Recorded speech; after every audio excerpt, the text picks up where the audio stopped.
Black screen, only sound. Radio static crackles through the darkness, sharp and insistent like a dying heartbeat. Breathing comes next, ragged and wet, each inhale a struggle against lungs that have forgotten their rhythm.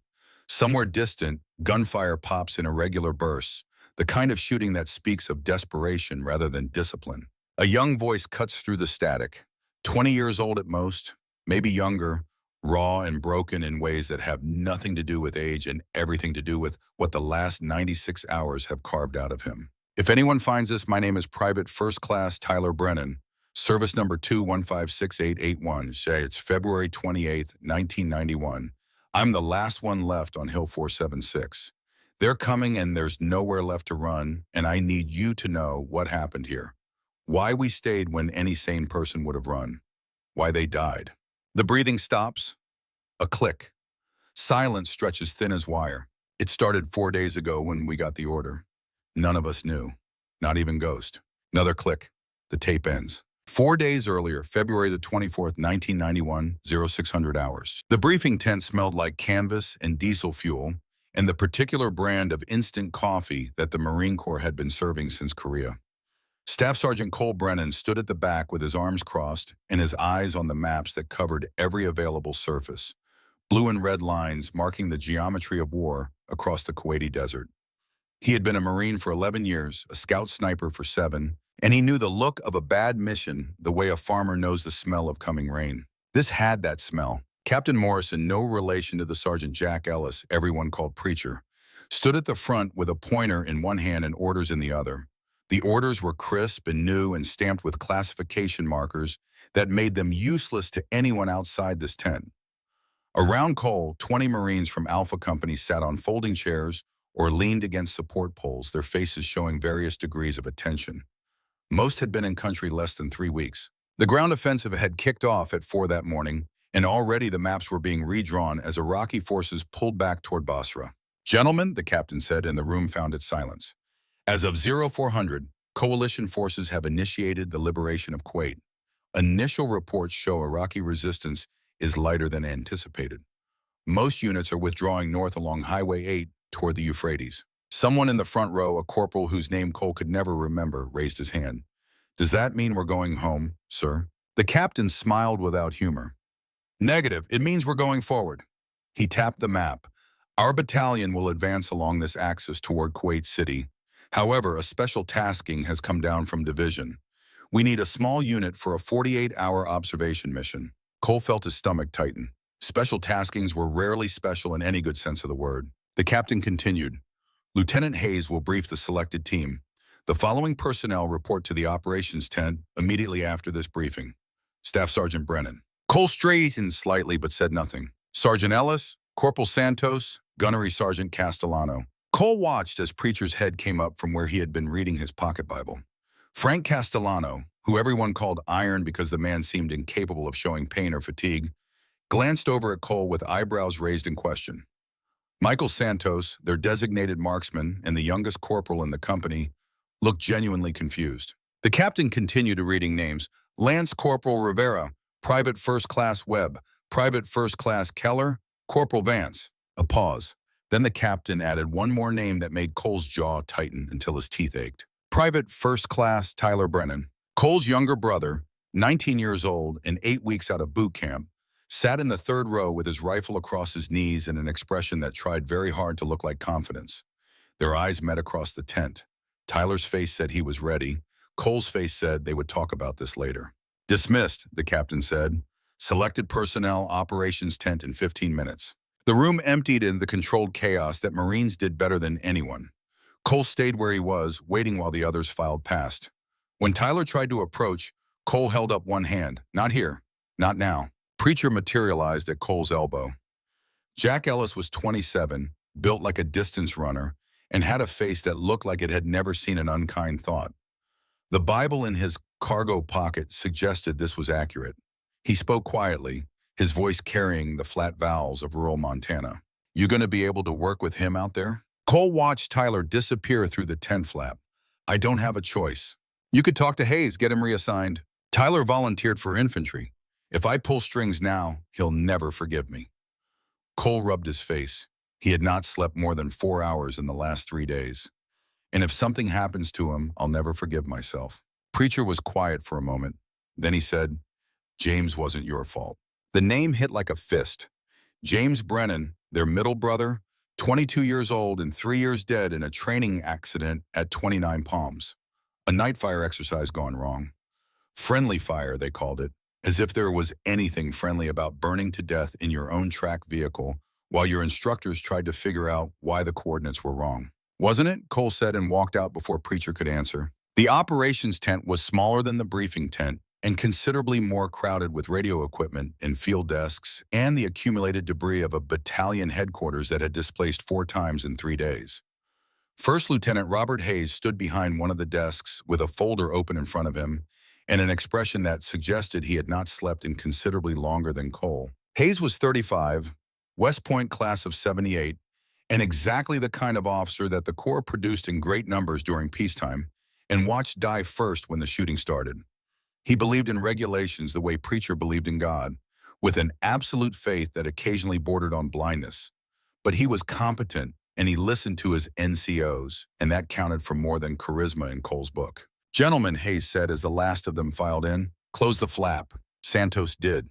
The tent went dim and close, and suddenly very quiet. Hayes picked up the folder. What I'm about to tell you is classified secret. That means no discussion outside this tent, no letters home, no mentions in journals. Clear? 8 voices answered in unison. Clear, sir? Good. Hayes pulled out a map and spread it across the desk. Your mission is to occupy Observation Post 476, approximately 12 kilometers northwest of our current position. You will establish observation on Highway 8 and report all enemy traffic for a minimum of 36 hours. Priority 1 is to remain undetected. Priority 2 is to report only. You are not, I repeat, not authorized to engage enemy forces unless directly threatened and with no other option. Cole studied the map. Hill 476 was marked in red, a small elevation that overlooked a straight section of highway. Good fields of fire, decent cover, completely isolated from any support. Sir, Cole said, that's rear guard work. With respect, we're scout snipers. Why pull us for an OP mission? Hayes looked at him for a long moment. When he spoke, his voice carried an edge that had not been there before. Because those are the orders, Staff Sergeant. Do you have a tactical question or just a philosophical one? Cole held his gaze. Rules of engagement, sir? Observe only. If compromised, exfiltrate immediately. We will not have air support available in your sector. You are to avoid contact at all costs. Iron spoke up from the back. What about emergency extraction? Pickup is scheduled for 26 February at 1800 hours. Same location as drop-off. If you need emergency extraction before that, Hayes paused. You'll have to make your way back on foot. It's 12 kilometers. You're Marines. Figure it out. The words hung in the air like smoke. Preacher's hand went to his Bible. Santos looked down at his boots. Tyler, standing next to Cole, shifted his weight in a way that suggested he was beginning to understand that this mission was not the adventure he had imagined. Any other questions? Hayes asked. What's the actual objective, sir? Cole kept his voice level. Highway 8's been under observation by air for 3 days. Why do we need eyes on the ground? Hayes' jaw tightened. Because Division wants confirmation of enemy withdrawal rates. They need hard numbers for operational planning. It was a reasonable answer. It was also, Cole suspected, complete bullshit. But there was no point in pushing. Officers who wanted to share information did so. Officers who did not would simply dig in deeper. Understood, sir, Cole said. Good. You depart in 90 minutes. Draw supplies and ammo from the S4. Any other questions? Hayes looked around the tent. No one spoke. Dismissed. Staff Sergeant Brennan, a word. The others filed out. Cole waited until they were alone. Hayes closed the folder and locked it in a desk drawer, then turned to face him. I know what you're thinking, Hayes said. Do you, sir? You're thinking this mission smells wrong. You're thinking there's something I'm not telling you, and you're thinking about your brother. Cole said nothing. Hayes sighed and sat down. He suddenly looked much older than 35. I'll make this simple, Staff Sergeant. I have orders. Those orders say put a team on Hill 476 for 36 hours. I don't know why. I don't know what division is planning. I just know that if I don't execute this mission, someone else will, and they'll probably screw it up worse than you would. That's not exactly inspiring, sir. It's not meant to be. It's meant to be honest. Hayes met his eyes. Tyler volunteered. I tried to reassign him. He threatened to go over my head. Kid's stubborn. He's a Brennan. Exactly, which is why I'm telling you this. Keep him alive, Cole. Keep all of them alive. Do the mission, report what you see, and come home. That's all I'm asking. Cole studied the lieutenant's face. There was something there, buried under the regulation haircut and the West Point bearing. Fear, maybe, or guilt. Is there something you're not telling us, sir? Hayes stood up. There's always something I'm not telling you, Staff Sergeant. That's what classified means. Now get your gear and get moving. You're burning daylight. Cole saluted and left. Outside, the sun was a pale disk behind morning haze, and the temperature was already climbing toward the triple digits it would hit by noon.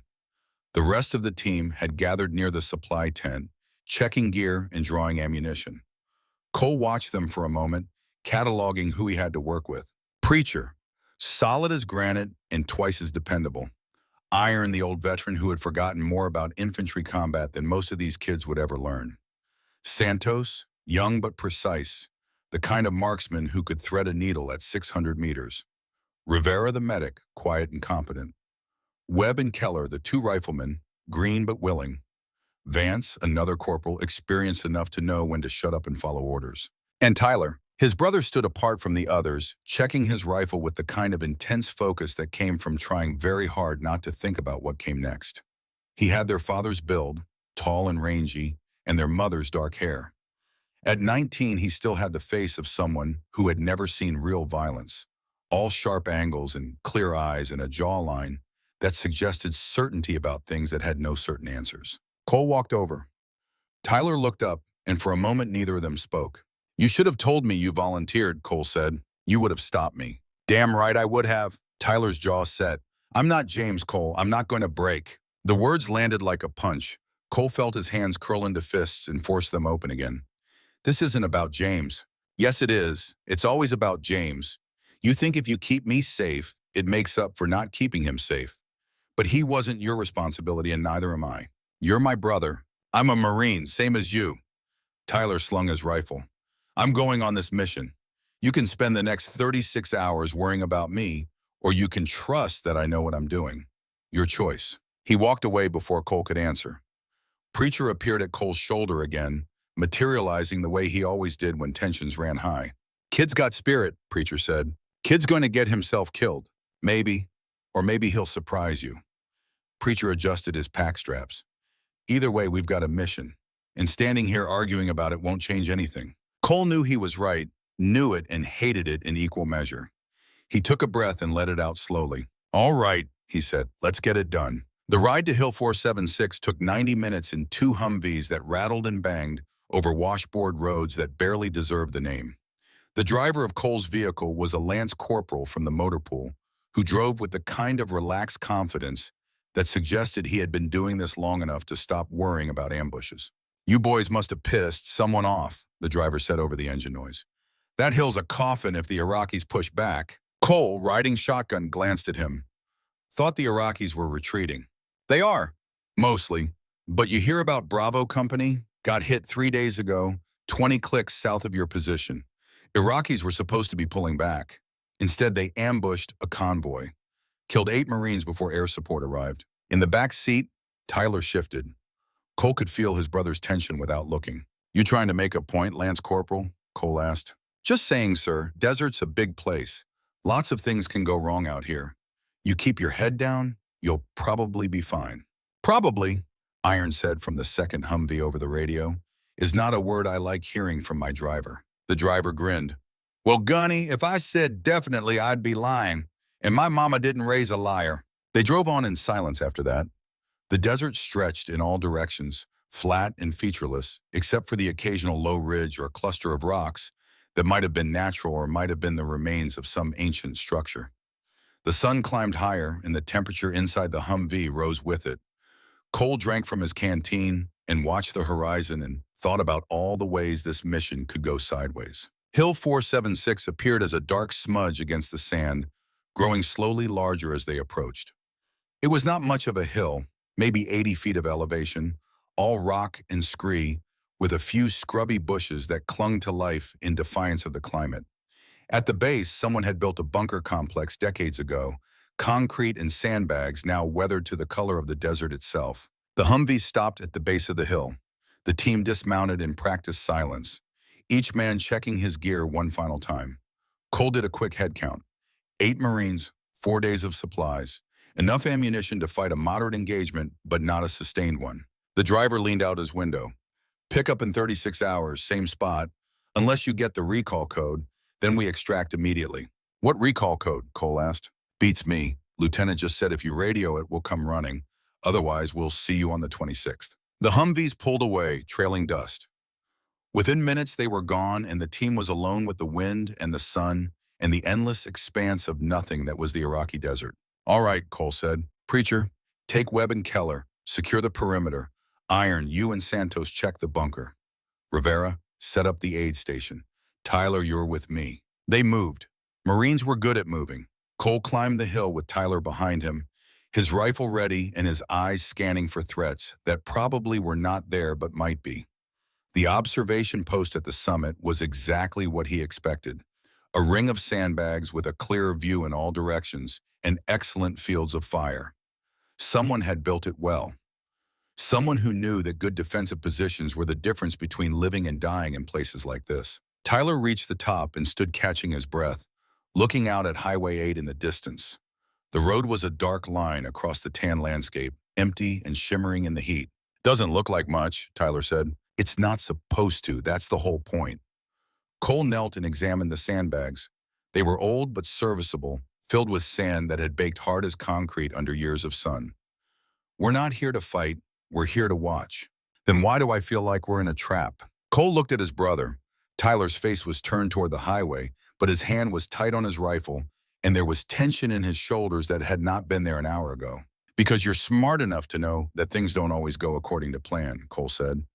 But we've got good position, good cover, and good Marines. We'll be fine. Tyler nodded but did not look convinced. Below them, the team was spreading through the bunker complex like water finding channels. Iron's voice crackled over the radio. Staff Sergeant, you need to see this. Cole climbed down to the bunker entrance, a concrete portal set into the hillside and reinforced with steel that had rusted to the color of dried blood. Inside, the temperature dropped 20 degrees and the light went dim and golden. The main chamber was larger than expected, maybe 20 feet across, with corridors branching off in 3 directions. Someone had left equipment here. Old ammo crates, a table, sandbags stacked along the walls, and in the corner, almost hidden in shadow, an MRE wrapper. Iron held it up. The package was unmistakably American, brown plastic with English text. The date stamp read February 18th. 6 days ago, Iron said. Someone was here 6 days ago. Santos knelt beside another pile of debris. Found more. Water bottles, American brand. And these, he held up cigarette butts. Marlboro. Cole took the MRE wrapper and studied it in the dim light. His mind turned over possibilities. Another unit. Stragglers. Special forces running their own operation. None of it made sense. Hayes had said no other units were assigned to this sector. Could be from locals, Tyler offered. They scavenge our stuff all the time. Locals don't smoke Marlboros in an abandoned bunker, Iron said. Someone was living here. Recently. Preacher appeared in the entrance, blocking the light. Perimeter secure, no contacts. But there are tracks outside leading north. Boot prints, American treads. Cole made a decision. Iron, bag this evidence. We'll report it when we check in. For now, assume we might have company. Set watches and shifts. Nobody goes anywhere alone, and everyone keeps their weapon within arm's reach. They worked through the afternoon, establishing positions and routines. Santos took the primary observation post with a spotting scope and a range card marked with every piece of terrain within 2 kilometers. Preacher and Cole set up sniper hides 300 meters apart, overlapping fields of fire that would let them cover each other if things went kinetic. Iron organized the weapons cache, distributing ammunition and grenades according to a plan he kept in his head and refused to write down.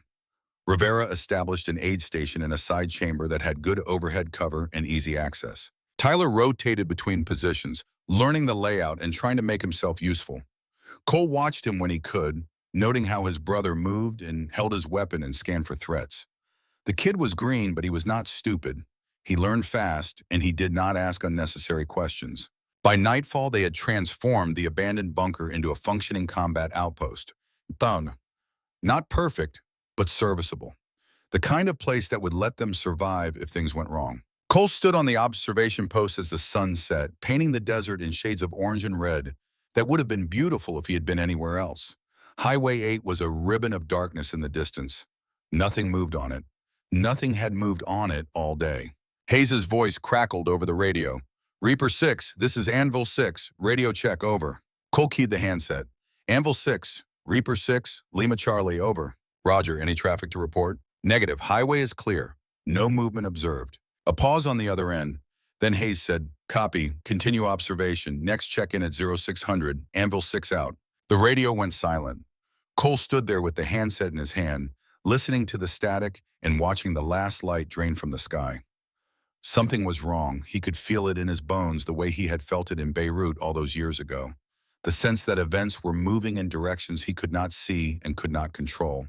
You feel it too. Cole turned. Preacher stood a few feet away, his Bible in one hand and his rifle in the other. Feel what? The wrongness, like we're pieces on a board and someone's 3 moves ahead of us. That's just paranoia talking. Is it? Preacher looked out at the desert. I've been doing this long enough to know when a mission makes sense and when it doesn't. This doesn't. We have our orders. We do. But orders don't make something right. They just make it official. Preacher opened his Bible to a marked page. Do you know what the Spartans said at Thermopylae? Come and take them. Close. But before that, they said something else. They said, then we will fight in the shade, because they knew they were going to die. They knew they were there to buy time for someone else to escape. And they went anyway. Cole looked at him. You think we're here to die? I think we're here for a reason Hayes isn't telling us. And that reason probably involves someone else living while we hold the line. Preacher closed the Bible. But I also think that's what Marines do. We hold the line, even when we don't know why. Before Cole could answer, Tyler climbed up from the bunker. Staff Sergeant, you should come see this. They followed him down into the dim quarters. Tyler led them to the deepest section of the bunker, where the ceiling was low and the air smelled like old concrete and rust. In the corner, almost invisible in the shadows, was a sleeping bag. American issue, new enough that the fabric still had color. And lying on top of it, a dog tag chain. Cole picked it up. The tags were scratched and worn, but readable in the beam of his flashlight. Corporal Eric Vaughn, USMC blood type O, positive. No religious preference. That's not possible, Santos said from behind them. No other units have been here. A sound echoed through the bunker. Footsteps, fast and light, and coming from the direction of the northern tunnel. Everyone's weapon came up as one. Cole held up a hand. Wait. The footsteps stopped. A voice called out from the darkness, young and scared and unmistakably American. Don't shoot, please. I'm Marines. Cole aimed his rifle at the sound. Step into the light, slowly, hands where I can see them. A figure emerged from the tunnel. Male, early 20s, wearing utilities that were torn and filthy. No gear except a pistol on his hip and a canteen. His face was gaunt and sunburned, and his eyes had the look of someone who had been alone for too long. Name, Cole said. Corporal Eric Vaughn, Charlie Company, 1st Battalion, 7th Marines. Charlie 17 is 200 clicks south. I know, I got separated during movement north. I've been surviving out here for 9 days. Iron moved to flank him. Santos covered from the other side. The corporal raised his hands higher but did not move otherwise. How did you get separated? Cole asked. My squad was on patrol, recon sweep ahead of the main advance. We got hit by an Iraqi unit that was supposed to have withdrawn. They scattered us. I tried to link back up, but by the time I found the rally point, the company had displaced. I've been trying to make it back to friendly lines ever since. It was a plausible story, almost too plausible. What's your MOS, Corporal? Vaughn hesitated for just a fraction of a second. 0311, Rifleman. Date of the last Super Bowl. January 27th, Giants over Bills, 20-19. Who won the World Series last year? Reds, swept the A's. Santos lowered his rifle slightly. He's American. But Cole watched Vaughn's eyes and saw something that bothered him. The man was too calm, too collected for someone who claimed to have been alone in hostile territory for 9 days. People who survived that long alone came back shaky and paranoid. This man was neither. We're bringing you topside, Cole said. You make any moves I don't like, we will put you down. Clear? Clear, Staff Sergeant. They brought him up into the main bunker, where the light was better. Iron kept a rifle on him while Santos searched him for weapons, and found nothing except the pistol, which he confiscated. Vaughn stood with his hands visible and his expression neutral, neither hostile nor friendly. Cole studied him more carefully now. The uniform was genuine Marine Corps issue, worn but not damaged beyond what 9 days in the desert would produce. The dog tags matched his claimed identity. The physical condition suggested someone who had been rationing food and water, but not starving. Everything checked out, and yet something was wrong. Preacher appeared at Cole's shoulder and whispered, "His boots." Cole looked down. Vaughn's boots were worn, yes, but the wear pattern was wrong. Not the kind of abrasion that came from walking through desert sand. More like the scuffing that came from running on hard surfaces. Training, not survival. Hayes was on the radio, and when he emerged from the command chamber and saw Vaughn, his face changed. The blood drained from it. His hand went to his sidearm and stopped there, hovering. "Corporal Vaughn," Hayes said, and his voice was flat and cold. "How did you get here?" Vaughn looked at Hayes, and something passed between them. Recognition, not surprise. Recognition. "Like I told the staff sergeant, sir, I got separated from my unit. Charlie 17 doesn't have a Corporal Vaughn on the roster. I checked before we deployed." The bunker went very quiet. Vaughn stood in the center of the room with every weapon pointed at him. His hands were still raised, but his eyes never left Hayes. "Sir," Vaughn said carefully, "you know exactly who I am and why I'm here." Hayes's hand tightened on his pistol. For a long moment, Cole thought the lieutenant might actually draw it. Then Hayes let out a breath and his hand dropped. "Everyone topside, now." "Sir," Cole started. "That's an order, Staff Sergeant." They went. Cole positioned himself near the entrance where he could hear but not be seen. The others spread out, weapons ready, waiting. Through the thin ceiling, voices carried. Hayes, angry but controlled. "You were supposed to exfil 3 days ago." "Vaughn, orders changed. I was told to wait for your team." "By who?" "Same people who sent you here." A pause, then Hayes. "This is a mistake. We should abort." "Too late for that, Lieutenant. The operation is already in motion. We're committed. My men deserve to know what they're walking into. Your men will know what they need to know when they need to know it. Until then, operational security stands. Those are your orders." Another pause, longer this time. Hayes. "Fine, but if this goes sideways, it's on you." "If this goes sideways, Lieutenant, we'll all be dead, so let's make sure it doesn't." They came back up. Hayes looked 10 years older. Vaughn looked exactly the same. Hayes faced the team. "Corporal Vaughn is attached to our unit effective immediately. He's working a classified operation. That's all you need to know." Cole stepped forward. "Respectfully, sir, that's not good enough. If he's not regular Marines, we need to know what he is." "He is Marines, Staff Sergeant. Different command structure, above my clearance level. Questions end now." Iron spoke from the back. "What's the real mission, Lieutenant?" Hayes looked at him, looked at all of them. His jaw worked like he was chewing words he could not quite swallow. "The real mission is to hold this hill and observe Highway 8. That hasn't changed. Corporal Vaughn's presence doesn't alter our tasking. We execute as briefed. Clear?" Nobody answered. Hayes raised his voice. "I said, is that clear?" A chorus of reluctant acknowledgments. "Good. Set your watch rotation. Get some sleep. Tomorrow we start earning our pay." He walked away before anyone could ask more questions. Vaughn stood in the center of the bunker, surrounded by hostile stares. Tyler was the first to move, stepping close to Cole. "Ghost, what's going on?" "I don't know," Cole said quietly, "but I intend to find out." The night passed slowly. Cole took first watch with Santos, the two of them lying in the observation post and scanning the darkness through night vision that turned the world green and grainy. Highway 8 was a pale line in the distance. Nothing moved on it. At 0300, movement in the bunker below. Cole keyed his radio. "Who's moving?" "It's me," Vaughn's voice.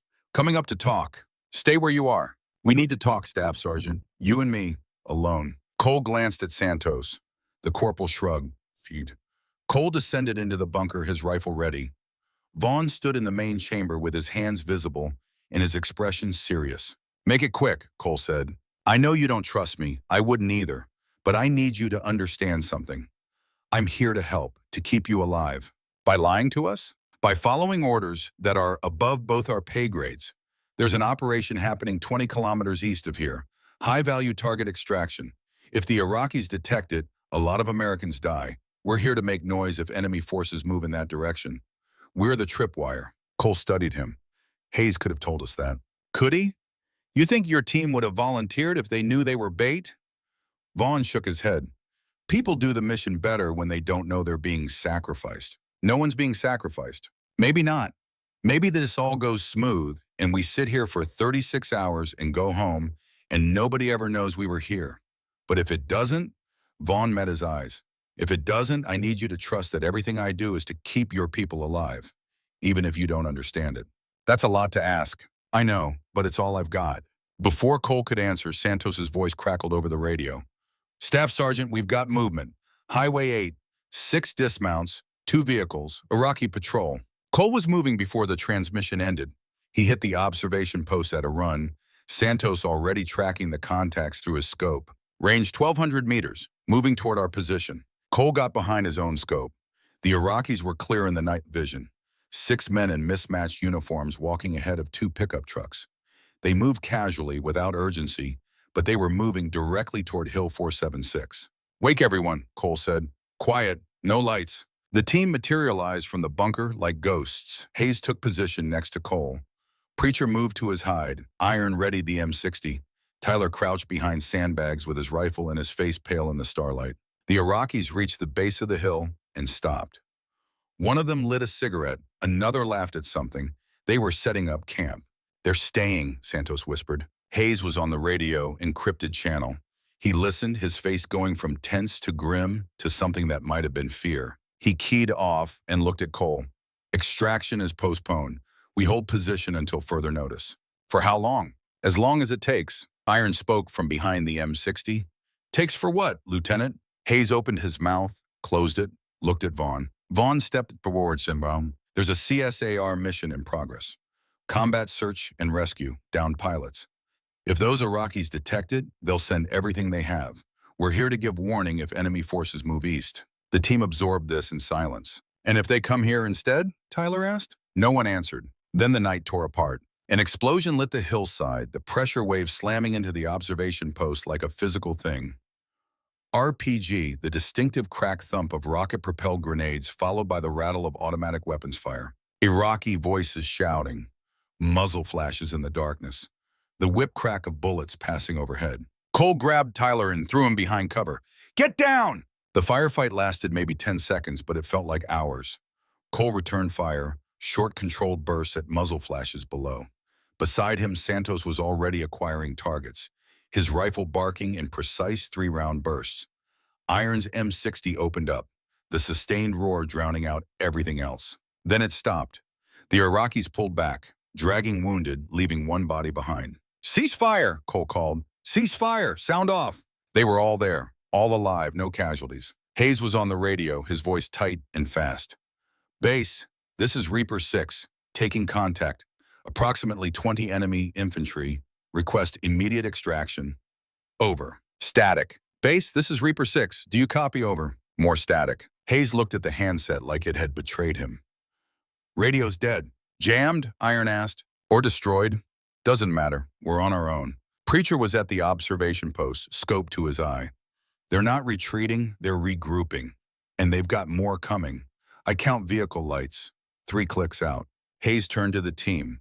His face was pale, but his voice was steady. All right, we're cut off. No extraction, no support. The Iraqi patrol knows we're here, and they're bringing reinforcements. He paused. So we do what Marines do. We hold this hill, we complete the mission, and we trust that someone's coming for us. And if they don't? Tyler asked. Hayes looked at him. Then we make them pay for every inch. Questions? Silence. Good. Prepare for defense. They'll hit us again at dawn. Cole watched the horizon where the first pale light of morning was beginning to show. His hand went to his rifle. Beside him, Tyler did the same. Ghost, Tyler said quietly. Yeah? I'm sorry for what I said earlier about James, about not being your responsibility. Cole looked at his brother, 19 years old and about to see combat for the first time. You are my responsibility, always have been. But you're also a Marine, and I'm proud of that. Tyler nodded, not trusting himself to speak. Below them, the Iraqi forces were gathering. More vehicles, more men.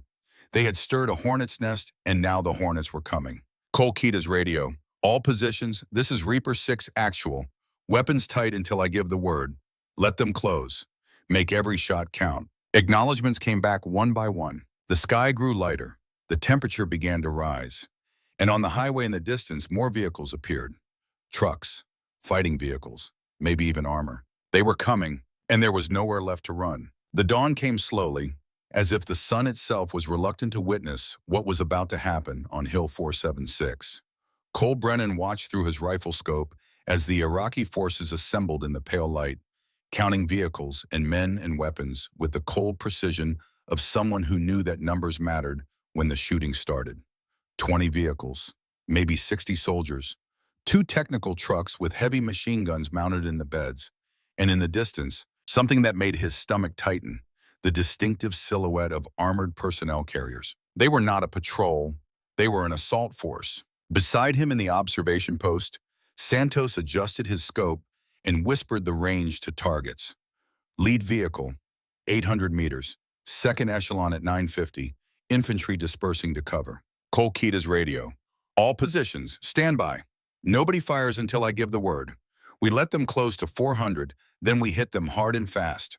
Conserve ammo. Make every shot count. Acknowledgements came back in whispers. Preacher from his hide 300 meters north. Iron from the bunker entrance with the M60. Hayes coordinating from the command post. Tyler somewhere below, his breathing audible over the open mic, fast and shallow. Tyler, Cole said quietly, breathe, slow and steady, in through the nose, out through the mouth. The breathing slowed. I'm good, Ghost. I know you are. The Iraqis advanced in textbook formation.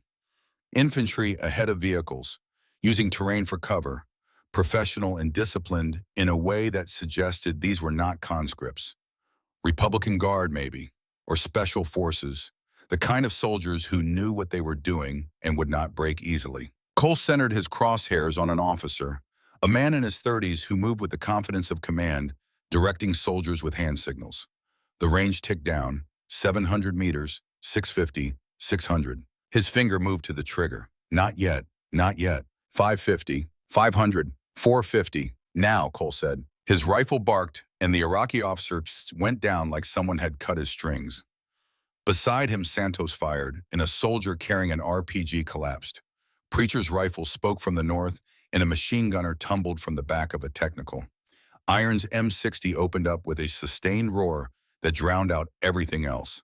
Long bursts that walked across the Iraqi formation and sent men diving for cover. The firefight lasted maybe 90 seconds, but it felt like an eternity compressed into too small a space. Cole fired and worked the bolt and fired again. The rhythm automatic, muscle memory taking over where conscious thought would be too slow. Brass ejected and clattered against rock. The smell of gunpowder filled the observation post, acrid and familiar. Then the Iraqis were pulling back, dragging wounded, leaving 4 bodies behind. Cole watched them retreat beyond effective range and ceasefire echoed across the hill. Sound off, he called. One by one, the team reported in. All present, no casualties. But the ammunition count made his jaw tighten. Santos had burned through 30 rounds. Iron had used half a belt on the M60. Cole himself was down 20. Reload and redistribute, Cole ordered. Pool our ammo. Priority goes to the machine gun and designated marksman. They worked quickly, passing magazines and ammunition boxes, consolidating their resources. The math was simple and brutal. Maybe 300 rifle rounds left, 200 for the M60, a dozen grenades, against an enemy force that had barely been scratched. Hayes climbed to the observation post, his face drawn and pale in the morning light. How many did we get? 4 confirmed kills, maybe twice that wounded. Cole lowered his rifle. But they'll be back, and next time they'll bring more. How long can we hold? Cole looked at him. Depends on what you mean by hold. We can make them pay for this hill. We can buy time for your CSAR mission. But if you're asking how long we can survive, he shrugged.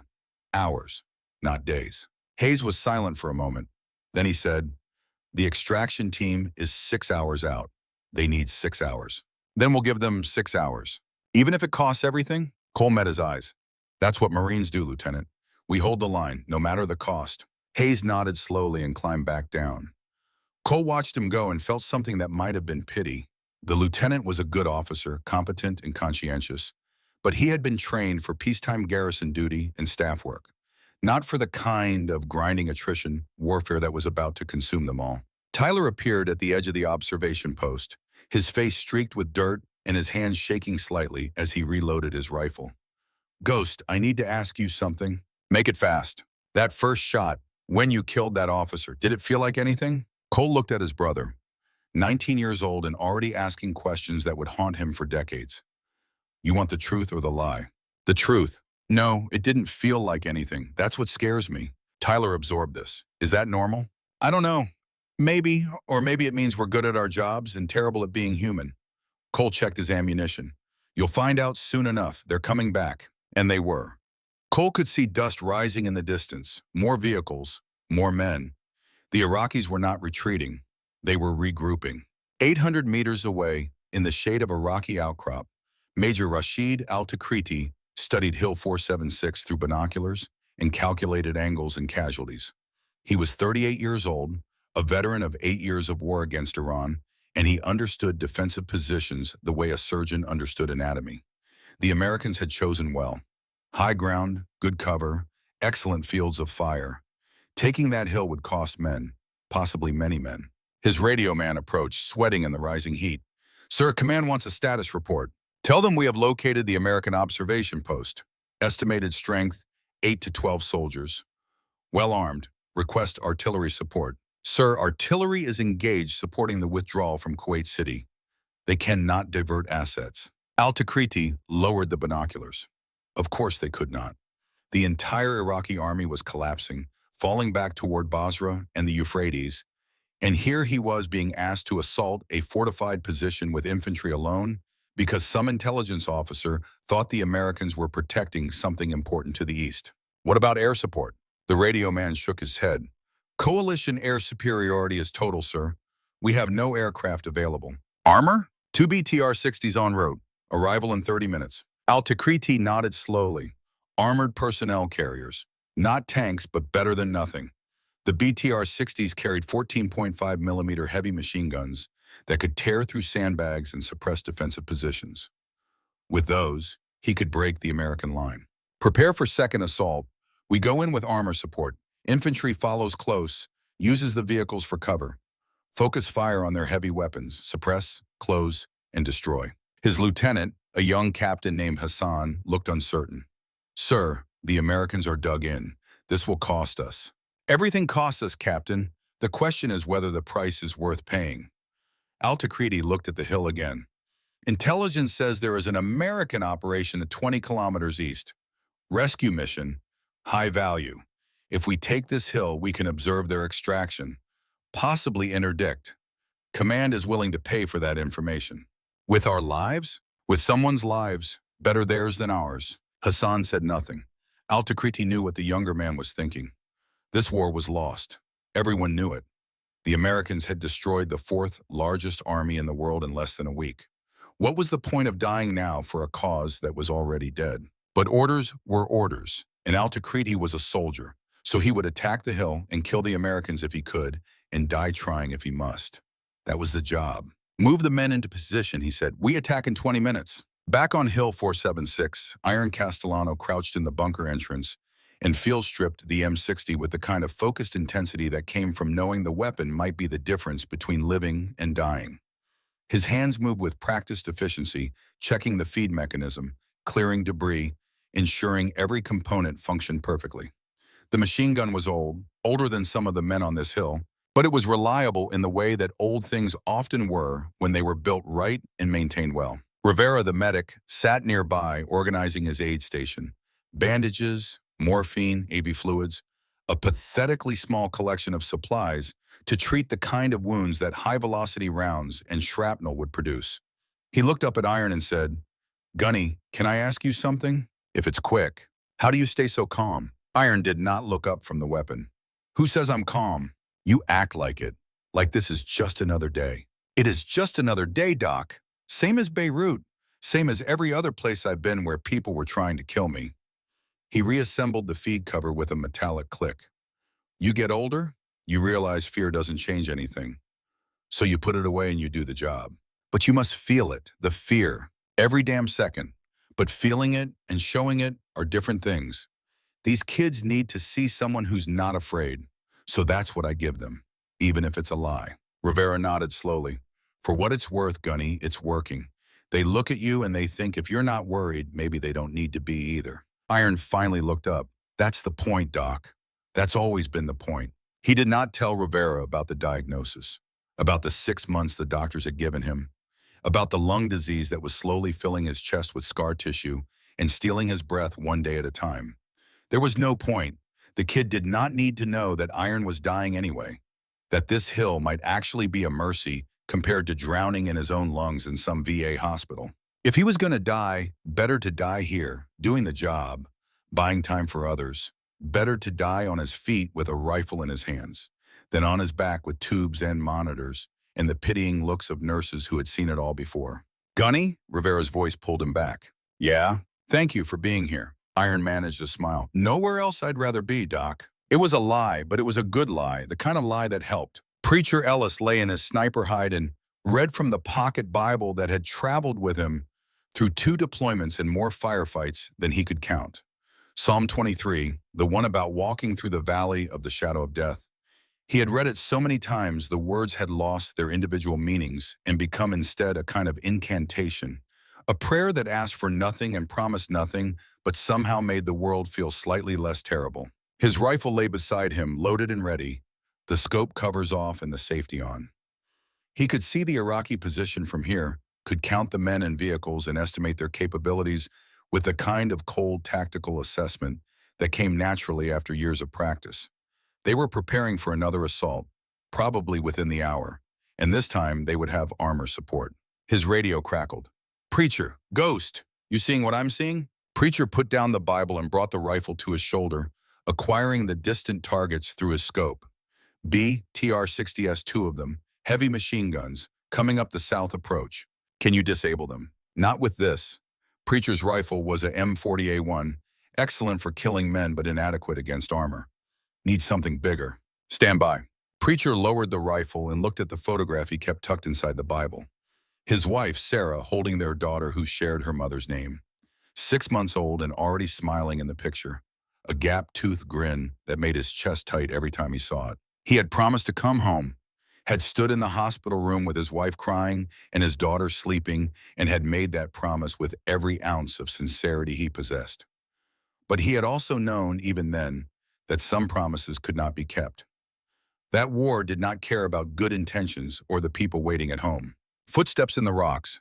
Preacher turned to see Vaughn approaching, moving with the kind of careful stealth that spoke of training that went beyond basic infantry school. Ellis, Vaughn said quietly, we need to talk. About what? Vaughn settled into the hide, his eyes on the Iraqi position. About what happens when those BTRs get here. Standard 7.62 won't punch through their armor. We need to take them out before they get into firing range, or we're done. I'm listening. There's a cache in the bunker. Old Iraqi munitions left over from the Iran war. RPG-7s. Risky because they're old and might miss fire, but they'll kill a BTR if we get close enough. Preacher looked at him. How close? 200 meters, maybe less. That's a suicide run. Maybe? Or maybe it's the only chance we have. Vaughn met his eyes. I've done worse and lived, but I need someone who can shoot. Really shoot. Cover me while I set up and make sure I get the shot off before they put me down. Why me? Because you're the best marksman on this hill, and because I think you understand that some things are worth dying for. Preacher was silent for a long moment. He thought about Sarah and the baby and the promise he had made, thought about the other promises, the ones he had made when he raised his right hand and swore to support and defend, thought about the men on this hill who were depending on him to do his job. All right, he said finally, what's the plan? Vaughn explained. It was simple and brutal and had maybe a 30% chance of working.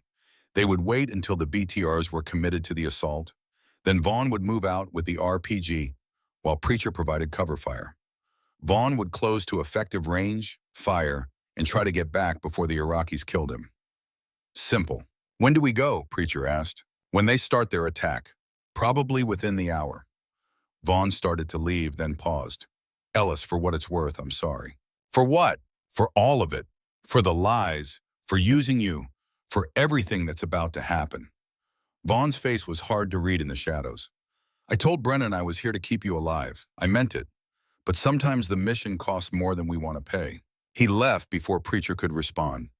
Preacher sat alone in the hide and looked at the photograph again. Sarah smiling, the baby sleeping, a world away and completely unreachable. He folded the photograph carefully and put it back in the Bible. Then he picked up his rifle and got ready to do what needed to be done. The second assault came at 0830, just as the sun cleared the horizon and turned the desert into a furnace. This time, the Iraqis did not advance cautiously. They came fast and hard, the two BTR-60s leading with their 14.5 millimeter machine guns hammering the hilltop, suppressing the American positions while infantry followed in their wake. Cole fired 3 rounds at an advancing soldier and saw 2 hit, the man going down hard. Brass ejected. He worked the bolt, acquired another target, fired. The rhythm was automatic now, his mind disconnected from his hands, watching from a distance as his body did what it had been trained to do. Beside him, Santos was methodical and precise, each shot carefully aimed, each one finding its mark. 10 rounds left, he said without emotion. Make them count. Iron's M60 roared from below, long bursts that chewed through the Iraqi formation. But the BTRs were closing, their heavy weapons tearing up the observation post, rounds impacting with wet slaps against sandbags and sharp cracks against rock. Fall back, Cole shouted, fighting withdrawal to secondary positions. They moved, Tyler helping Santos carry ammunition while Cole covered their retreat with aimed shots that dropped 2 more Iraqis. The team collapsed into the bunker entrance where Iron had established a choke point, the M60 covering the approach with interlocking fire that created a kill zone no one could cross and live. The BTRs reached the base of the hill and stopped, their guns elevating to fire directly into the bunker. The heavy rounds punched through the entrance, ricocheting off concrete, filling the air with fragments and noise and the smell of burned propellant. "We can't stay here," Hayes yelled over the gunfire. Cole knew he was right. The BTRs would suppress them while infantry flanked the position. They needed those armored vehicles dead. Vaughn was already moving, an RPG-7 over his shoulder and a second rocket clipped to his belt. He looked at Cole and shouted, "Cover me! 2 minutes!" Then he was gone, out the north exit and into the rocks before Cole could stop him. Preacher's voice crackled over the radio. "I have him, providing overwatch." Cole could only watch through a firing port as Vaughn moved across the hillside, using terrain and speed, a running crouch that covered ground faster than seemed possible. The Iraqis saw him and shifted fire, but Vaughn was already gone, behind cover, moving again. Preacher's rifle spoke once, twice, 3 times. Iraqi soldiers dropped. Vaughn kept moving. 100 meters from the lead BTR, 80, 60, the armored vehicle's gunner spotted him and swung the 14.5 millimeter around. Preacher fired, and the gunner collapsed. Another soldier tried to take the gun. Preacher killed him too. Vaughn reached firing position behind a rock outcrop, maybe 40 meters from the BTR. He raised the RPG, aimed, fired. The rocket streaked across the distance, trailing smoke, and hit the BTR's side armor with a flash and a bang that echoed across the desert. The vehicle shuddered. Smoke poured from the impact point. Then the ammunition inside cooked off and the BTR exploded, a fireball that rose 50 feet and scattered burning debris across the hillside.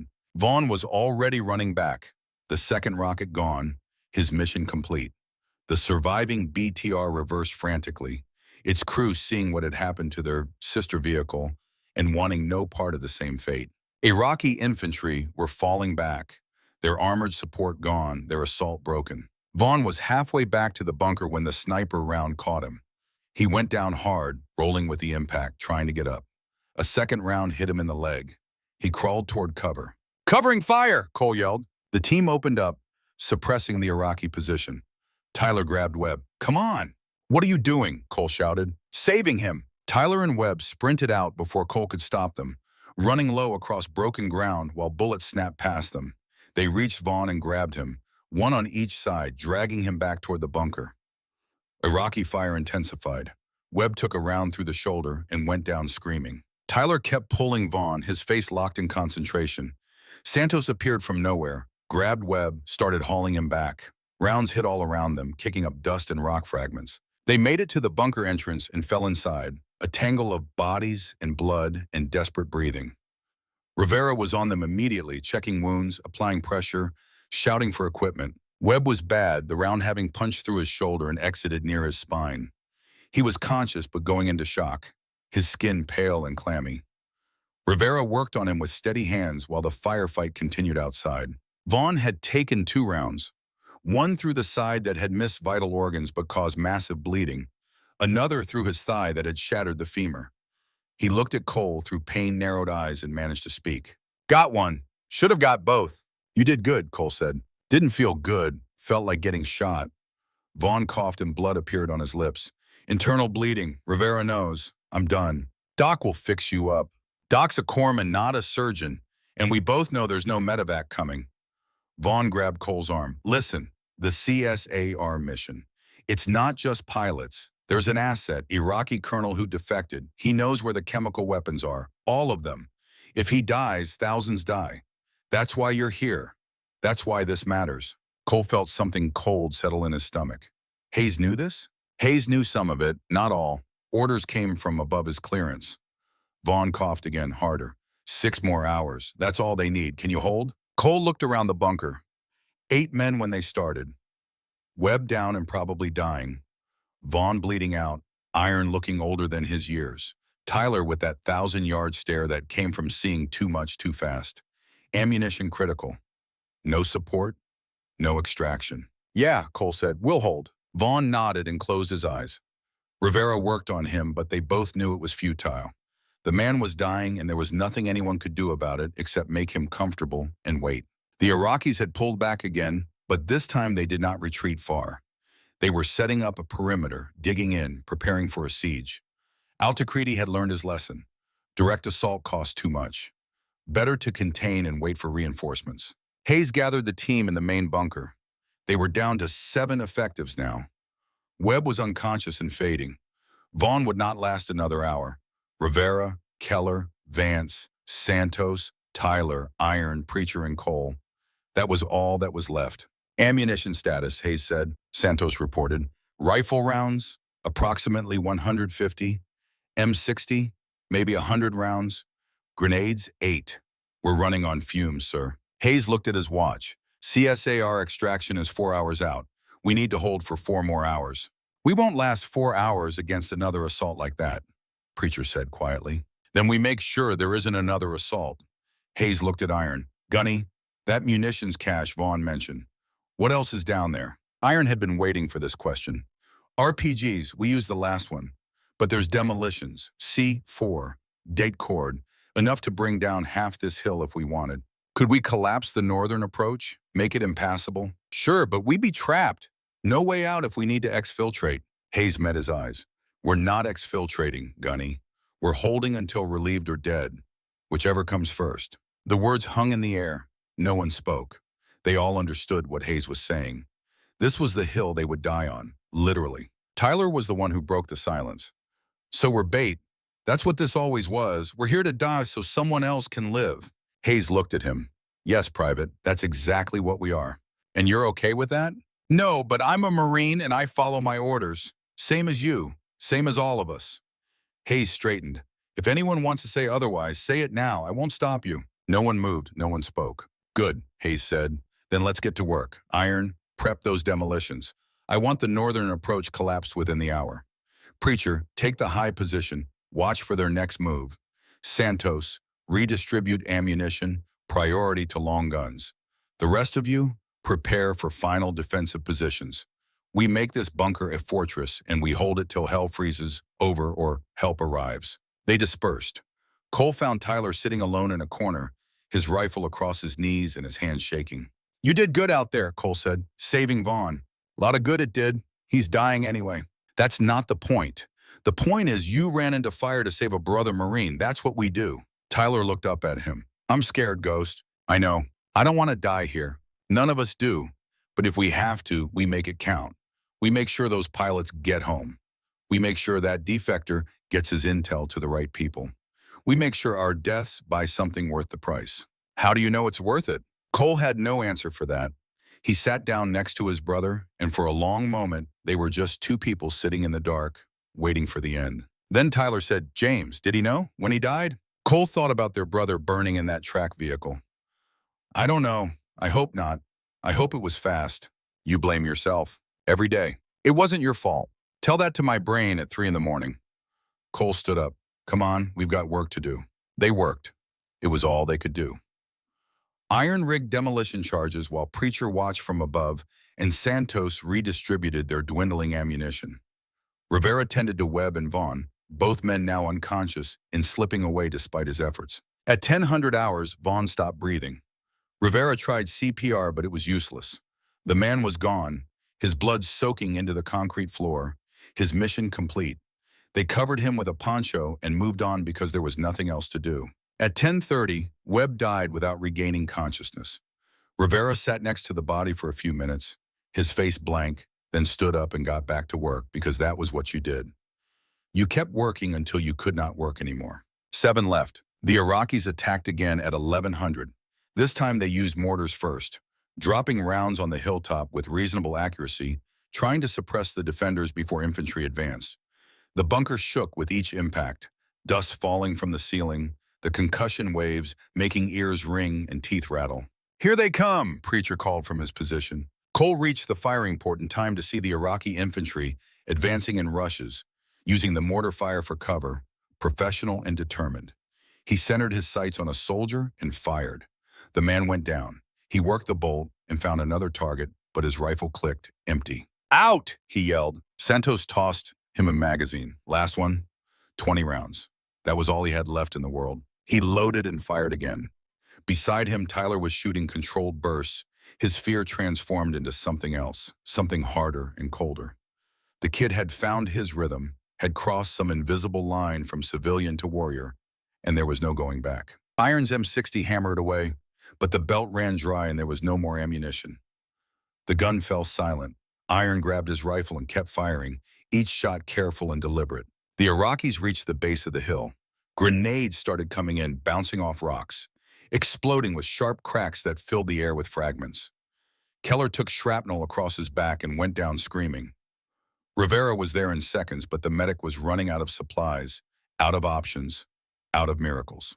"Fall back to the inner bunker," Hayes ordered. "Everyone inside, now!" They pulled back, a fighting withdrawal that left Keller behind because he could not walk, and there was no time to carry him.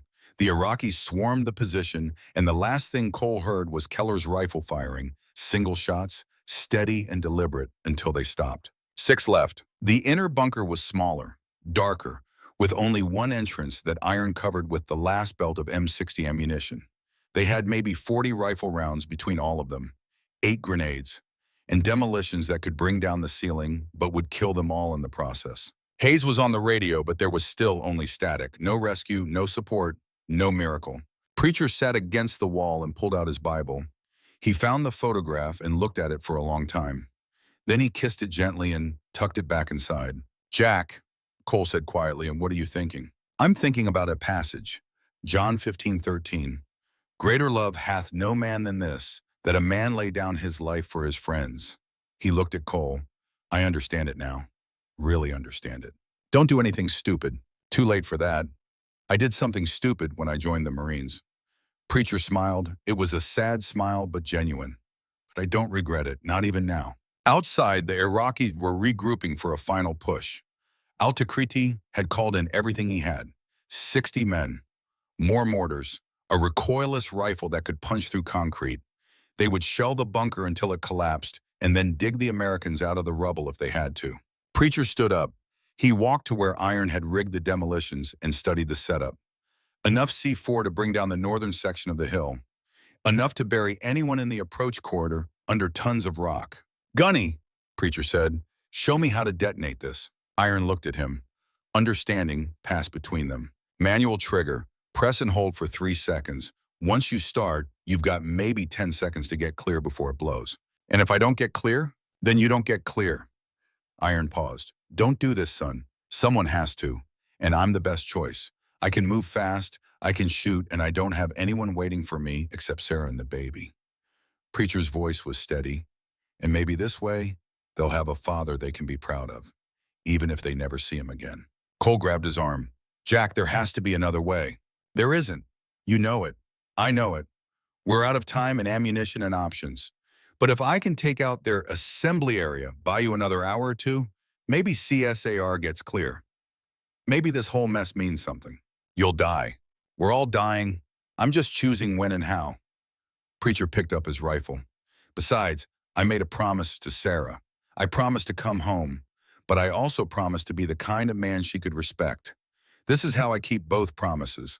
I go home in a box, but I go home a Marine who did his duty. Tyler spoke from across the bunker. Preacher, wait. I don't have time to wait, kid. Then just listen. When you see your daughter again, tell her I said thank you for letting us borrow her dad when we needed him. Preacher's face tightened. He nodded once, then looked at Cole. Ghost, it's been an honor. Don't do the goodbye speech. Why not? It's the truth. Preacher smiled. Take care of Tyler. And tell Sarah I love her. Tell her I was thinking about her at the end. Tell her I'm sorry. He moved toward the exit before anyone could stop him. Iron called out, Preacher, blue skies, brother. Preacher paused at the entrance. Blue skies, Gunny. See you there. Then he was gone, out into the sunlight with his rifle and the detonator and a photograph of his wife and daughter tucked inside his Bible. Cole watched through a firing port as Preacher moved across the hillside, fast and low, using every scrap of cover. The Iraqis saw him and opened fire, but Preacher was already behind rocks, already moving again. He fired twice and 2 Iraqis fell. Moved. Fired again.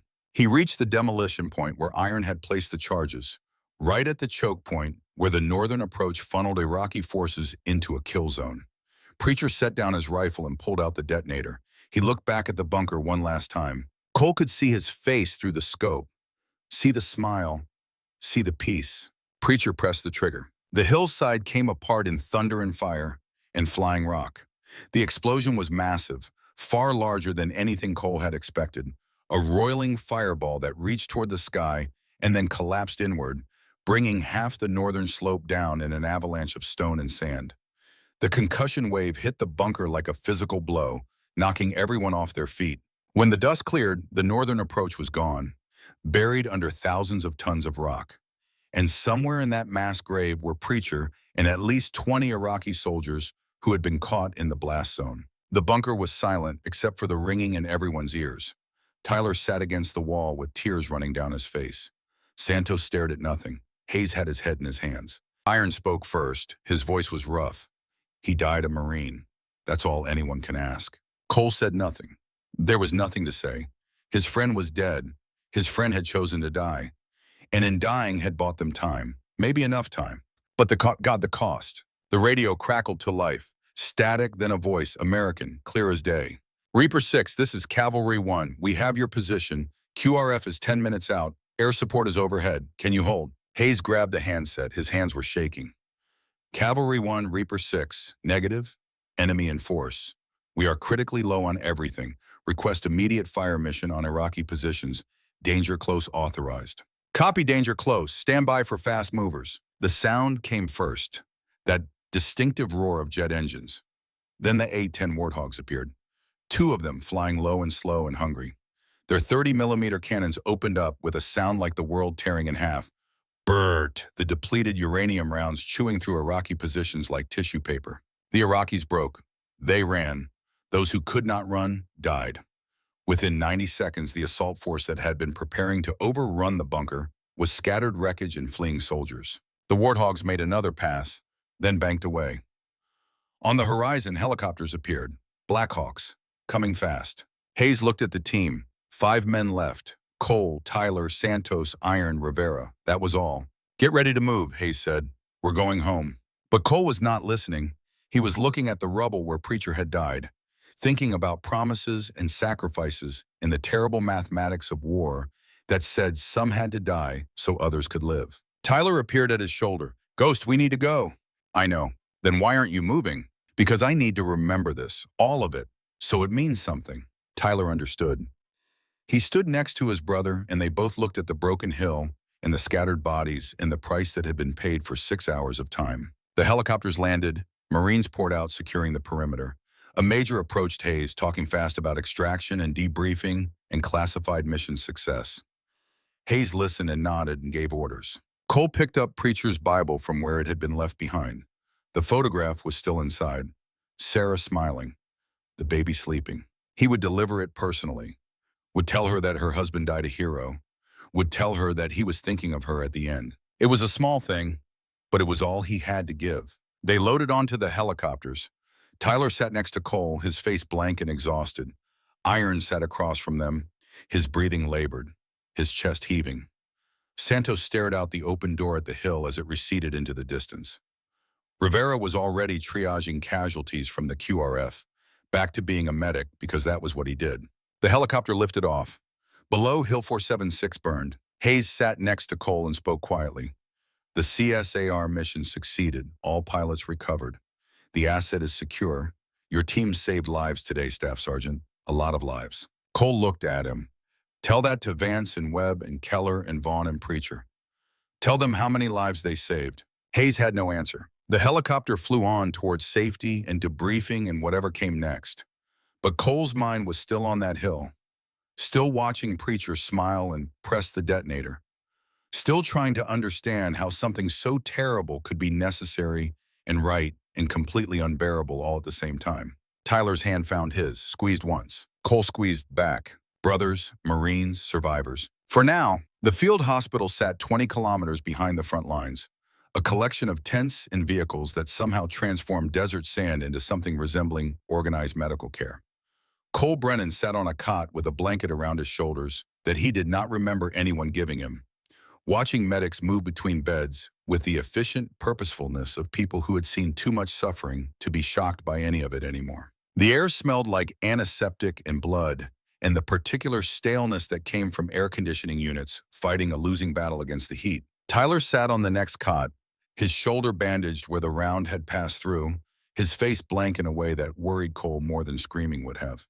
The kid had not spoken since they loaded onto the helicopters, had not cried, had not asked questions, had just sat there staring at nothing while the world moved around him. Santos was 3 beds down, his minor wounds already treated, sitting upright with military posture, even though no one cared about posture here. Rivera moved between patients, helping the medical staff because sitting still was apparently not something the man was capable of doing. Hayes had disappeared into a command tent for debriefing, his face gray and drawn. And Iron sat in a wheelchair near the entrance, an oxygen mask over his face, and his breathing labored in a way that made it clear the adrenaline had worn off, and whatever was eating his lungs from the inside had reasserted itself with a vengeance. A doctor stood next to him, speaking quietly, and even from across the tent, Cole could see Iron shaking his head, refusing something. A chaplain approached Cole's cot, young, maybe 30, with captain's bars and a cross on his collar. He had kind eyes and that particular expression that clergy developed when they had to deliver bad news frequently. Staff Sergeant Brennan, Cole looked up. Yeah, I'm Captain Matthews. I wanted to check on you and your brother, see if there's anything you need. Can you bring back the dead? The chaplain paused. No, sir, I cannot. Then there's nothing I need. Matthews sat down anyway, the kind of intrusion that chaplains seemed to think was their job. I read the after-action report. What your team did on that hill, the sacrifices made. I want you to know that it mattered. The pilots you saved, the intelligence asset, all of it. Your friends died for something important. Cole looked at him, really looked at him, saw a man who meant well, but had never held a dying friend in his arms, had never watched someone choose to die so others could live, had never had to do the terrible math that said some lives were worth more than others. Tell me something, chaplain. You believe in God? Of course. You think God was on that hill with us? Matthews hesitated. I believe God is everywhere. Then where was he when Preacher died? Odd. When Webb bled out? When Keller got overrun? Cole's voice was flat and cold. Because from where I was sitting, God was notably absent. Just us and the Iraqis and a whole lot of sand. I understand you're angry. You don't understand anything. You weren't there. Cole stood up. But thank you for your concern, Captain. I'm sure it's very comforting. He walked away before Matthews could respond. Tyler followed without being asked, moving like a shadow, silent and pale. They found a quiet corner outside the tent where the sun was setting, and the desert was turning that particular shade of orange that would have been beautiful if Cole had any capacity left for appreciating beauty. Ghost, Tyler said quietly. It was the first word he had spoken in 4 hours. Yeah? Do you think Preacher knew that he was going to die? Cole thought about his friend's face in those final moments. The smile, the peace. Yeah, I think he knew. And he did it anyway. That's what Marines do. We run toward the fire when everyone else is running away. We hold the line when holding it costs everything. That's the job. Tyler was quiet for a moment. Then he said, I killed a man today. Maybe more than one. I don't remember how many. I know. Does it get easier? Cole wanted to lie. Wanted to tell his brother that yes, it got easier, that the faces stopped haunting you, that eventually you could kill and not feel anything, and that was somehow better than feeling everything. But Tyler deserved the truth.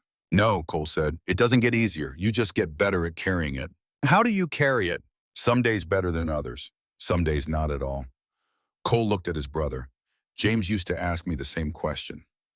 After Beirut, I told him the same thing I'm telling you. You carry it because you have to. Because the alternative is falling apart and we don't get to fall apart. Not yet. Not while there's still work to do. Tyler nodded slowly. I'm not the same person who got on that truck 4 days ago. I know. That person's gone. You're someone else now. Someone harder. Someone who's seen things civilians never see and done things they never do. And you'll spend the rest of your life trying to figure out if that's a good thing or a terrible thing. Welcome to the club. They sat in silence as the sun disappeared and the stars came out. Those same stars that had watched over humanity's wars since the beginning of time, indifferent and eternal. Hayes found them an hour later. The lieutenant looked like he had aged 10 years in the last few hours. His eyes red-rimmed and his uniform rumpled in a way that would have been unthinkable yesterday. Brennan, both of you, command wants a debriefing, now. They followed him to a tent that had been set up as a temporary operations center. Inside, a full colonel sat behind a field desk with a classified folder open in front of him. His name tape read Morrison, and he had the look of someone who had spent more time behind desks than in the field. But his eyes were sharp, and his questions would be sharper. Staff Sergeant Brennan, Private Brennan, Corporal Santos. Take a seat. They sat. Santos had been collected from the medical tent, his face carefully neutral. Colonel Morrison studied them for a long moment. Then he said, First, let me say that what your team accomplished on Hill 476 was extraordinary. Against overwhelming odds, with no support, you held a critical position long enough for a high-value intelligence operation to succeed. The Iraqi defector you protected is currently providing information that will save American lives. Possibly thousands of them. You should be proud. No one spoke. Proud was not a word that any of them felt capable of accessing at the moment. Morrison continued, However, there are aspects of this mission that require clarification. Lieutenant Hayes has provided his version of events. I need yours. Specifically, I need to know what you were told about the mission's true objective and when you were told it. Cole looked at Hayes. The lieutenant's face was carefully blank. Sir, Cole said, we were briefed to occupy an observation post and report enemy traffic. That was the extent of our initial tasking. The truth about the CSAR mission and the intelligence asset was revealed only after we made contact with enemy forces. By whom? Corporal Vaughn, sir, before he died. Morrison made a note. And Lieutenant Hayes, when did he inform you of the mission's true nature? Cole chose his words carefully. Lieutenant Hayes was operating under orders that limited what he could share, sir. He did the best he could with what he had. That's not what I asked, Staff Sergeant. With respect, it's the only answer I have. Morrison studied him. Then he closed the folder. Let me be frank with you, gentlemen. This mission was classified at levels that most people in this room don't have access to. The decision to use your team as a diversion was made by people far above my pay grade. Lieutenant Hayes followed his orders. Corporal Vaughn followed his. And you followed yours. In an ideal world, you would have been told everything from the start. But we don't live in an ideal world. We live in this one. And in this one, difficult decisions have to be made about acceptable losses and strategic priorities. Tyler spoke up, his voice quiet but steady. Sir, with respect, 5 men are dead. Are those acceptable losses? Morrison looked at him. That's above your pay grade, Private. No, sir. That's exactly my pay grade. Those were my brothers. I have a right to know if they died for something real or just for someone's strategic priorities. The tent went very quiet. Morrison's face hardened. Then surprisingly, it softened again. You're right, Morrison said. You do have a right to know. So here it is. The defector your team protected is Colonel Adnan Qasim, former Republican Guard, chemical weapons specialist. He knows the location of every chemical munition storage site in Iraq. Nerve agents, blister agents, biological weapons, all of it. If those sites are not secured or destroyed, they could fall into the wrong hands. Terrorist organizations, rogue states, people who would use them without hesitation. He paused, letting that sink in. Based on Colonel Qasim's intelligence, coalition forces have already secured 14 sites. That's thousands of artillery shells filled with sarin and VX gas. Thousands of weapons that could have killed civilians in Israel, Saudi Arabia, Europe. Your team died protecting that intelligence. So yes, Private, they died for something real. They died saving lives, probably more lives than we'll ever know about. Tyler said nothing. His hands were clenched in his lap. Morrison stood. You'll each receive the Bronze Star with V device for valor. Sergeant Ellis will receive the Navy Cross, posthumously. There will be a formal ceremony when we return stateside. In the meantime, you're being given 72 hours of medical leave before returning to your units. Any questions? Santos raised his hand. Sir, what about Gunny Castellano? Morrison's face changed. What about him? He's sick, sir. Lung disease, terminal. He should be medevac stateside for treatment. That's between the Gunny and the medical staff, Corporal. Sir, he'll refuse treatment. You know he will. He'll say he's fine and try to stay with his unit until he drops dead. Someone needs to order him stateside. Morrison was quiet for a moment. I'll take it under advisement. Dismissed. They left. Outside, the desert night was cold and clear and filled with stars that seemed to mock the notion that anything on Earth mattered very much. Iron was still in the wheelchair when they found him, the oxygen mask off now, his breathing somewhat better. He looked up as they approached and managed a tired smile. Here you boys got medals coming. Congrats. Frank, Cole said, using his first name for the first time ever. You need to go stateside, get treatment. Already had this conversation with the doc. I'm staying. That's suicide. That's my choice. Iron's voice was firm despite the rasping quality. I've got maybe 6 months, maybe less. I can spend it in a hospital bed getting poked with needles and feeling sorry for myself, or I can spend it doing the job I've done for 20 years. I choose the job. You're being stupid. I'm being a Marine. Iron looked at each of them. You kids think you invented sacrifice? You think Preacher was the first man to choose when and where he died? I've been making that choice every day since I put on this uniform. And I'm making it now. I stay, I work, and when my time comes, I go out on my feet with a rifle in my hands. That's the deal. Cole wanted to argue, wanted to tell Iron that he was wrong, that life mattered more than pride, that dying slowly in a hospital was better than dying fast in the sand. But he looked at the old man's face and saw something there that stopped the words in his throat. Peace. The same peace he had seen on Preacher's face. The peace that came from choosing your own end. All right, Cole said quietly. But you call me if you need anything at all. I will. Iron smiled. Now get out of here. You've got more important things to do than babysit an old man. They left him there in his wheelchair, looking at the stars. 3 days later, Cole stood outside a small house in San Diego, California, holding a Bible and a photograph, and trying to find the courage to knock on the door. The flight stateside had been long and uncomfortable and filled with the kind of military bureaucracy that seemed designed to keep people from thinking too hard about what they had been through. Tyler had slept most of the way, exhausted in body and spirit. Santos had read a book. Hayes had stared out the window. And Cole had held Preacher's Bible and tried to figure out what he was going to say to the man's widow. The door opened before he could knock. Sarah Ellis stood there, 26 years old and pretty, in the way that military wives were pretty, that combination of strength and vulnerability that came from loving someone who regularly put themselves in harm's way. She held a baby on her hip, 6 months old with dark hair and her mother's eyes. She looked at Cole's uniform, at the somber expression on his face, and her own face went pale. No, she said. No, please, no. Mrs. Ellis, I'm Staff Sergeant Cole Brennan. I served with your husband. May I come in? She stepped back, moving like a sleepwalker, and Cole entered the small house that smelled like baby powder and coffee and a life that would never be the same. They sat in the living room, Sarah clutching her daughter like a life preserver, and Cole told her everything. He told her about the mission, about the hill, about how Preacher had volunteered to make the demolition run because someone had to and he was the best choice, about how he had smiled at the end, had looked peaceful, had been thinking of her. Sarah listened without crying.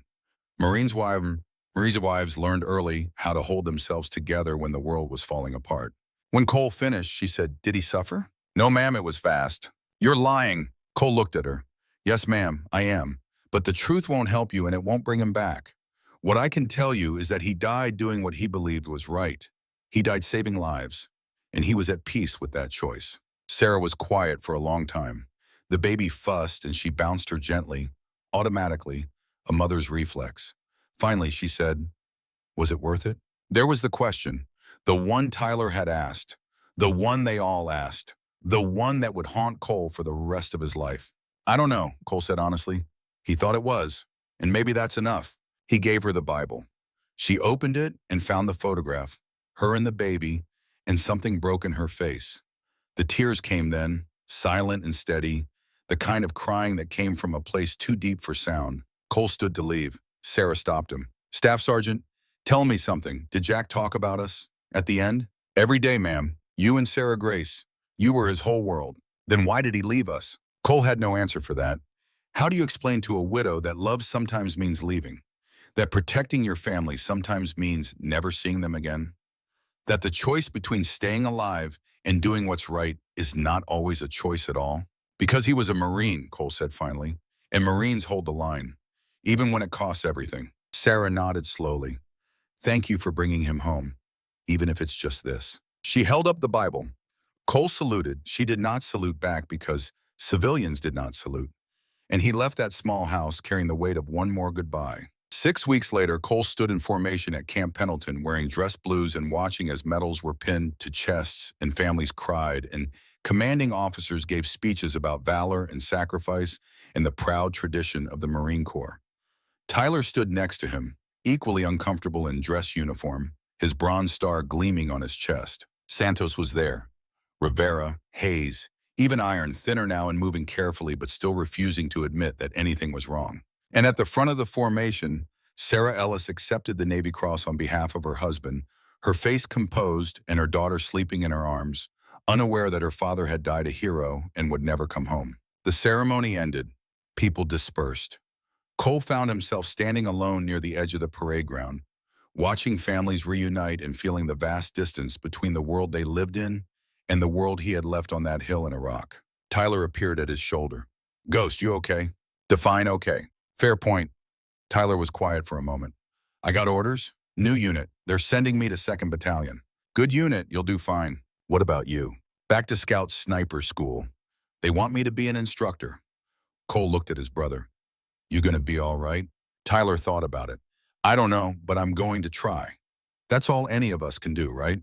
That's all we ever could do. They stood together as the sun set over Camp Pendleton and the Pacific Ocean beyond. Two brothers who had gone to war as one thing and come back as something else. Hayes found them as darkness fell. The lieutenant was out of uniform for the first time Cole could remember, wearing civilian clothes that made him look younger and somehow more lost.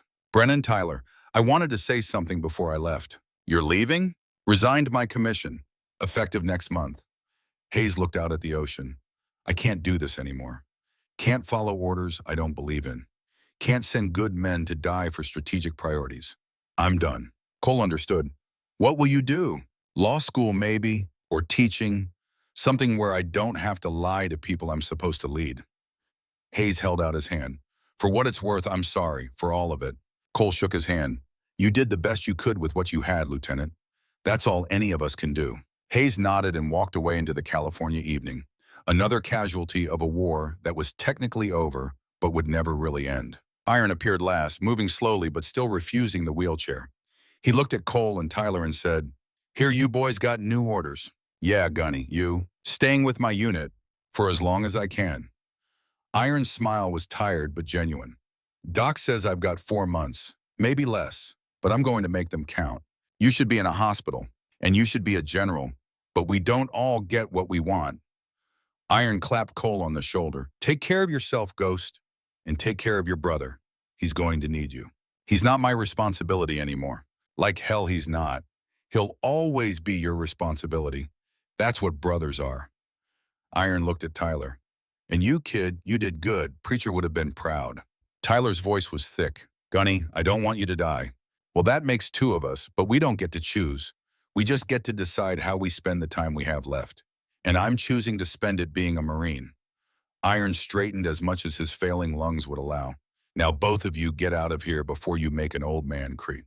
They left him standing there in the twilight, A warrior who had fought in 2 wars and would soon fight his last battle against an enemy that could not be shot or outmaneuvered or defeated by any amount of courage. 2 months later, Cole received the call. Iron had collapsed during a training exercise, dead before the medics could reach him. Heart attack, they said, though Cole suspected it was the lungs finally giving out.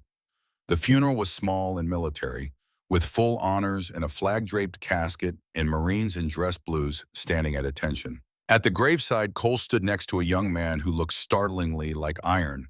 Same eyes, same jaw, same way of standing. Robert Castellano Jr., the son Iron had talked about, home from college to bury his father. "You served with him?" Robert asked. "Yeah, he was my gunnery sergeant, best Marine I ever knew. He never talked much about the war, either war. I always wondered why." Cole looked at the casket being lowered into the ground. Because some things are too big for words. Some things you can only carry, can't explain them, can't share them, just carry them until you can't anymore. Did he suffer at the end? No, he died doing what he loved. That's the best any of us can hope for. Robert nodded slowly. Thank you for being there, for knowing him. He made it easy. He was that kind of man. They buried Iron with military honors and 21 guns and taps playing across the cemetery, while widows and children and brothers in arms stood with hands over hearts and tears on faces. Another good man gone, another hole in the world that would never be filled. Cole stood there long after everyone else had left, looking at the fresh dirt and the flowers, and the flag folded into a triangle. 3 funerals now. Preacher, Webb, Keller, Vance, Vaughn, and Iron. 6 men he had known, 6 brothers lost. The weight of it should have crushed him, but it did not, because that was the job. You carried the weight until you could not carry it anymore, and then you carried it anyway because there was no one else to do it. Tyler found him as sunset approached. "Ghost, we need to go." "Not yet. You've been here for 3 hours." "I know." Tyler sat down next to him on the grass. "You can't bring them back, no matter how long you sit here." "I know that too." "Then what are you doing?" Cole was quiet for a long time. Then he said, "Saying goodbye to all of it, to James, to Preacher, to Iron, to the idea that any of this makes sense or has meaning or matters in any cosmic way. I'm letting go. And after you let go, what then? Then I get up and I keep going, because that's what they would want. That's what Marines do. We keep going." They sat together in the cemetery until the sun went down, and the groundskeepers asked them politely to leave. Cole stood up, brushed the grass from his uniform, and walked away from Iron's grave without looking back. 3 years passed. Cole became an instructor at Scout Sniper School, teaching young Marines how to shoot and move and survive. Tyler made corporal and then sergeant, earning a reputation as a solid NCO who took care of his men and never asked them to do anything he would not do himself. Santos went to officer candidate school. Rivera stayed a medic and saved lives in places whose names were classified. Hayes became a lawyer and defended veterans pro bono. Sarah Ellis raised her daughter alone and never remarried. She kept the Navy Cross on the mantle next to a photograph of Preacher in dress blues, smiling that same peaceful smile he had worn at the end. And Cole carried it all, the weight of the dead, the guilt of the survivor, the question that had no answer. Was it worth it? He did not know. Maybe he would never know. But he kept teaching and Tyler kept leading, and between them they tried to make sure that the next generation of Marines was ready for whatever came next. Because there was always a next, always another hill to hold, always another choice between running and standing firm. On the 4th anniversary of Hill 476, Cole stood on the shooting range at Camp Pendleton and watched a young private, 19 years old and fresh from boot camp, struggle with his rifle. The kid was shaking, missing targets, getting frustrated. Cole walked over. "What's your name, Marine?" "Private Davis, Staff Sergeant." "You scared, Davis?" The kid hesitated, then, "Yes, Staff Sergeant." "Good. Fear's not weakness, it's data. Tells you what matters. Question is, what are you going to do with it?" "I don't know, Staff Sergeant." Cole took the rifle and demonstrated proper breathing, proper trigger pull, the fundamentals that would keep this kid alive when he eventually found himself in a place where missing meant dying. "You're going to learn from it," Cole said. "You're going to train harder. You're going to trust your brothers. And when the time comes, you're going to do your job. That's all any of us can do." He handed the rifle back. The kid took a breath, steadied himself, fired. "Hit the target." "Again," Cole said. The kid fired again, another hit. Better. Now do it 1,000 more times until you don't have to think about it, until your body knows what to do even when your brain is screaming. Yes, Staff Sergeant. Cole watched the kids shoot and remembered Preacher teaching Tyler the same lesson on a dark hilltop in Iraq. Remembered Iron showing him how to field strip an M60. Remembered all the men who had taught him and all the men he had failed to save. They were still with him, would always be with him, not as ghosts haunting him, but as voices guiding him, showing him how to carry the weight, how to keep going when going seemed impossible. Tyler appeared at the edge of the range, now a staff sergeant himself, lean and hard and carrying himself with the confidence of someone who had seen the worst and survived it. Ghost, we got new orders. Cole looked at his brother. Where? Classified. Multi-unit operation. They're pulling together scout sniper teams from across the division. Tyler paused. They specifically requested you. Cole thought about saying no, thought about staying here where it was safe and predictable and he could teach without having to fight. Thought about all the reasons why going back into harm's way was a terrible idea. Then he thought about Preacher and Iron and all the men who had held the line before him and would hold it after him. Thought about the job that was never finished, the work that was never done. When do we leave? 2 weeks. Cole nodded. All right, let's get the team ready. They walked off the range together, two brothers who had gone to war and come back changed but not broken. Behind them, Private Davis continued firing, each shot better than the last, learning the lessons that would keep him alive when his turn came to hold the line. The sun set over Camp Pendleton, another day ending, another night beginning. And somewhere in the world, another hill waited for Marines to climb it and hold it and pay whatever price was required. That was the job. That had always been the job. And as long as there were men willing to do it, the line would hold. Cole looked at the horizon and thought about Sarah Ellis and her daughter, about Robert Castellano Jr. finishing college, about all the people living their lives because Marines had held a hill in the desert 4 years ago. He thought about the question, was it worth it? Maybe, maybe not. But it was done. The choice was made. The price was paid. And now there was only the next hill, the next mission, the next choice. Cole would be ready. Tyler would be ready. They would all be ready. Because that was what Marines did. They held the line, no matter the cost. 5 Marines dead, 14 chemical weapon sites secured, thousands saved. Hill 476 haunts me. Staff Sergeant Brennan carried his brother into combat and home.